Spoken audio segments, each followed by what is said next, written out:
Donc, la sérénité, c'est vraiment cet équilibre entre les deux. Ce qui va vous permettre, par ce qu'on appelle la créativité saine, d'acquérir vraiment ce vers quoi il faut aller, c'est-à-dire l'interdépendance et la confiance en soi. Okay. C'est ça qui vous apporte la sérénité. Comment ça marche? Voilà qui vous êtes. Donc un petit bonhomme ici. Ok. Donc il y a la partie conceptualisation, le flux féminin, et la partie concrétisation, le flux masculin. Ça, c'est ni plus ni moins ce qu'on a vu jusqu'à maintenant. Donc l'état des affects, c'est vos émotions, c'est comment vous vous ressentez à l'intérieur. Et l'état d'esprit, c'est votre état mental. Quelles sont vos valeurs, ce qui compte vraiment pour vous. Okay. Donc une créativité saine, c'est quand vous êtes dans le « je ressens ce qui est bon pour moi », ce dont j'ai besoin pour me sentir bien, donc les besoins essentiels. Et en face, vous y répondez par vous-même à ces besoins, vous comblez par vous-même vos besoins. Donc je me donne ce qui est bon pour moi, ce dont j'ai besoin pour me sentir bien. Et si vous sortez de ce schéma-là, vous rentrez dans un schéma, ce qu'on appelle, non pas pathologique, il n'y a pas de pathologie, mais on est dans un état plutôt malsain, c'est-à-dire qui va vers la souffrance. Ok ?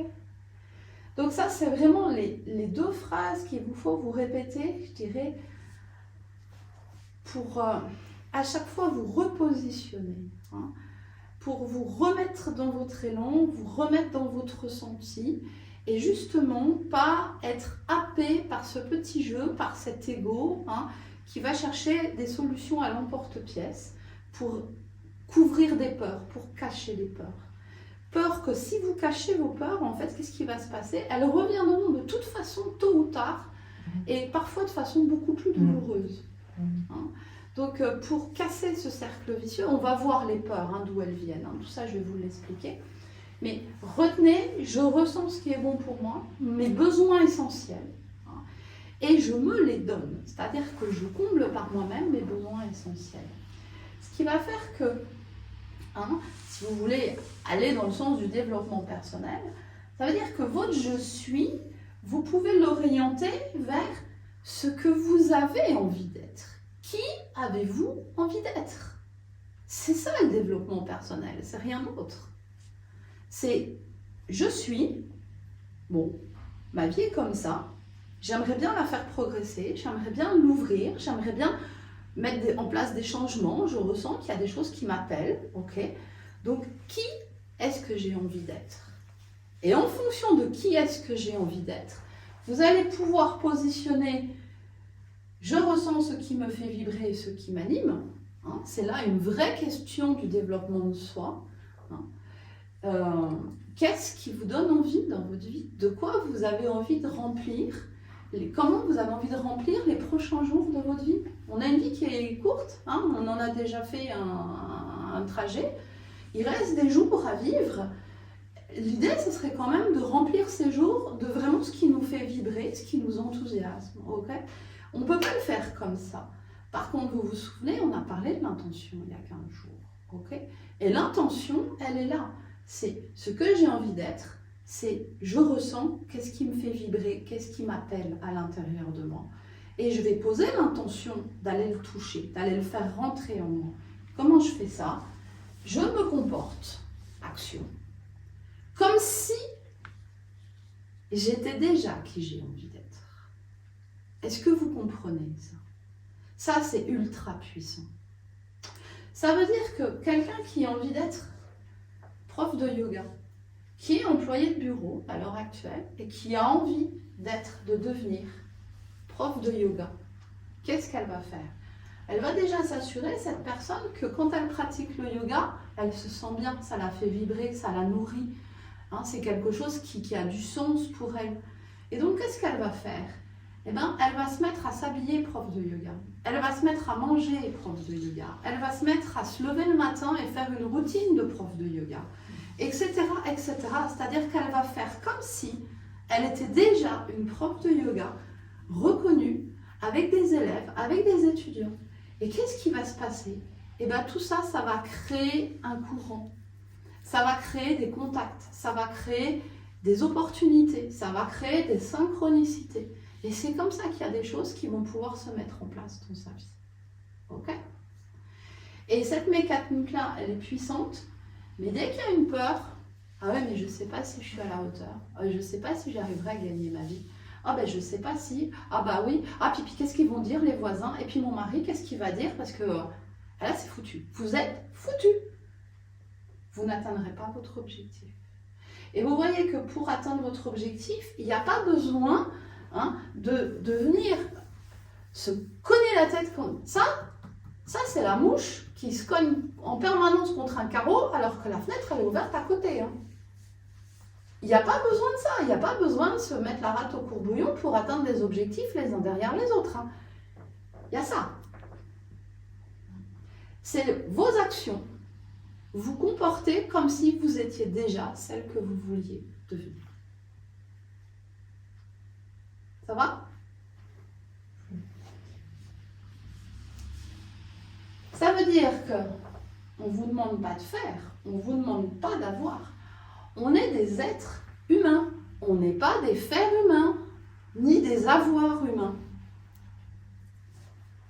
On est dans une société qui nous pousse à être des fers humains. Faut faire, faut faire, faut faire, faut faire, faut faire. Et on nourrit qui quand on fait ça? Un système, pas soi-même.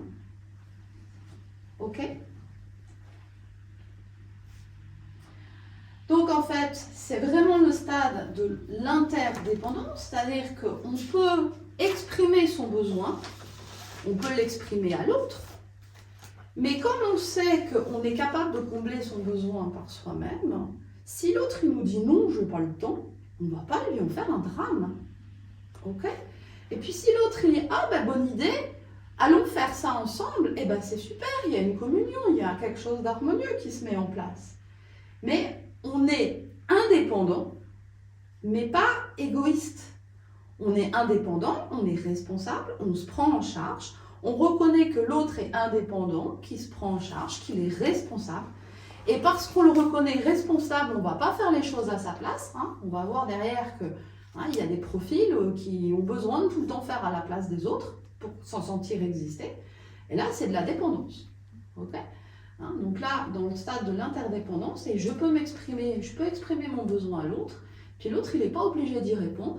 S'il y répond, c'est très bien. S'il y répond pas, c'est très bien. Dans les deux cas, tout est bien. Est-ce que vous avez des questions par rapport à ça?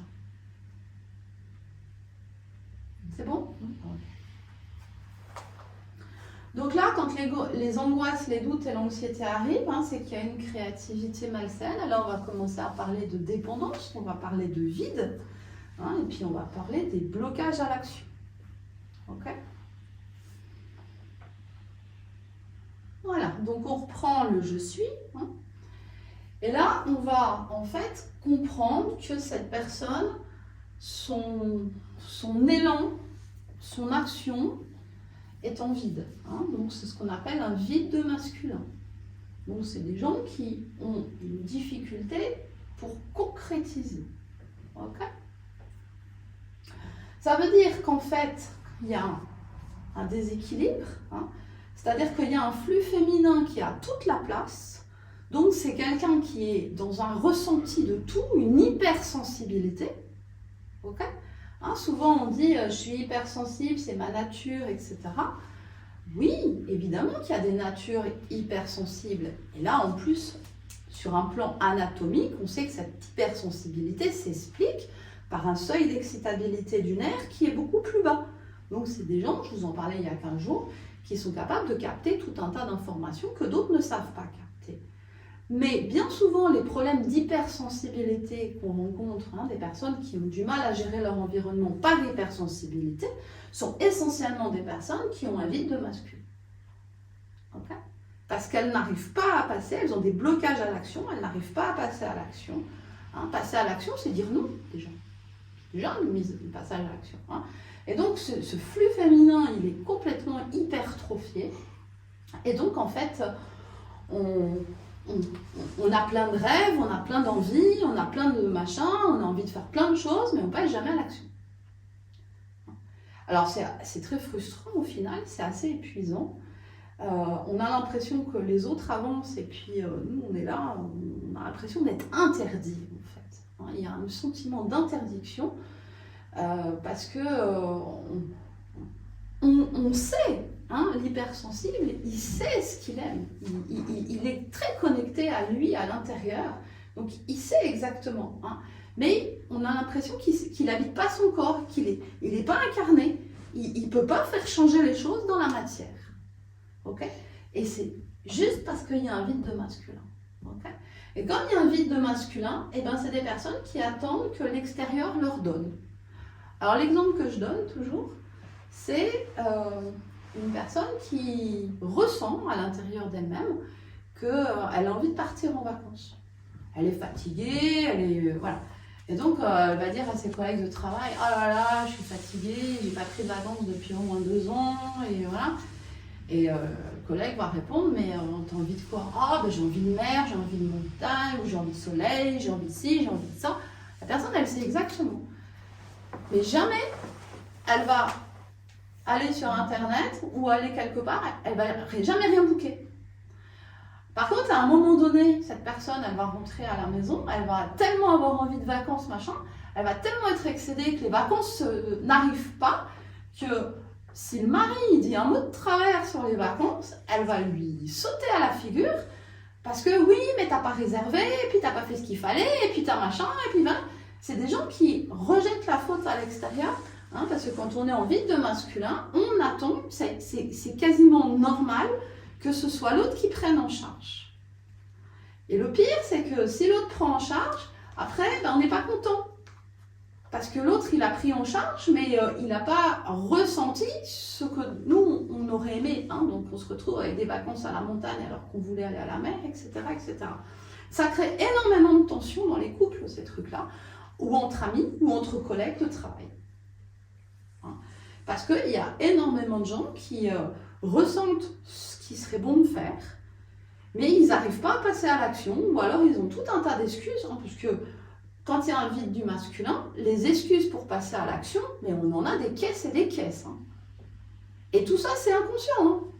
On a toujours le petit ego va nous protéger. Le petit ego, lui, le petit je, là, le petit moi, il va tout faire pour qu'on n'en souffre pas. Donc, qu'est-ce qu'il va faire? Il va passer son temps à nous trouver des superbes excuses. Si on n'a pas réservé les vacances, ben non, mais c'est qu'on n'a pas vraiment d'argent en ce moment, c'est un peu compliqué avec la crise, etc. Les excuses, elles sont superbes. Ok? Mais en fait, c'est un blocage à l'action. D'accord?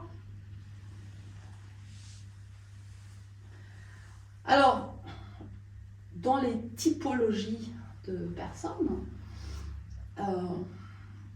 la personnalité qui est le plus en vide de masculin, c'est la personnalité qu'on appelle le perché. Alors je pense que peut-être, je ne sais pas, en luxembourgeois c'est peut-être moins utilisé, mais en France, nous on a tendance à, quand il y a quelqu'un qui est un peu dans ses rêves, qui est un peu lui, complètement perché, lui. En fait c'est ça. Hein. C'est des gens qui sont déconnectés du concret, ils sont déconnectés de la réalité. Alors, c'est des gens qui vont partir aussi dans des formes de spiritualité, faites de beaucoup de croyances, en fait, faites de beaucoup de concepts, faites de beaucoup d'images, faites de beaucoup de... Mais passent pas à l'action, rentrent pas dedans, vont pas changer des choses à l'intérieur de leur vie. Hein. Donc, c'est je laisse mon environnement créer ce qu'il veut pour moi. Hein. Voilà. On va revenir sur ces exemples-là. Bah, l'autre, en fait, c'est le vide de féminin. Hein. Donc là, on part à l'autre bout de l'échelle. Okay. Donc quand on est en vide de féminin, eh ben, on ne ressent pas grand-chose. On n'arrive pas à connecter son intériorité. On n'arrive pas à savoir quels sont nos besoins essentiels. On n'arrive pas à vraiment percevoir qu'est-ce qui nous fait vibrer, qu'est-ce qui nous enthousiasme, de quoi on a envie de remplir notre vie. On n'arrive pas à faire ça. C'est les gens qui sont dans le je dois et le il faut, beaucoup. Okay. Pourquoi? Parce qu'en fait, on se donne ce qui se fait, ce qu'on a appris, ce que notre communauté nous a appris, ce que notre clan nous impose. Okay. hein. Donc en fait, comme on ne sait pas, on n'a pas de référence intérieure, la seule référence qu'on a quand on est en vide de féminin, eh ben, c'est ce qui se fait à l'extérieur.